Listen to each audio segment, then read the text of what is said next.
चालू होते.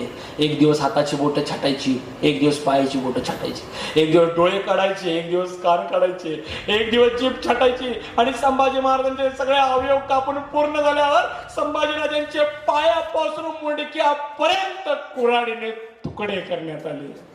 आता पायापासून मुंडक्यापर्यंत का? जर मुंडक्यापासून पायापर्यंत जर कुऱ्हाडीने तुकडे केले असते ना, जर इथपर्यंत आल्यावर माझा संभाजीराजांचा जीव संपला असता, माझा राजा या यातनातून मुक्त झाला असता. पण संभाजीराजाला हाल हाल करून मारावं म्हणून त्या औरंगजेबानं संभाजीराजांचे पायापासून मुंडक्यापर्यंत कुऱ्हाडीने तुकडे केले. आणि उगवली फाल्गुन अमावस्या, आणि फाल्गुन अमावस्याला संभाजी महाराजांची गर्दन धडावेगळी झाली.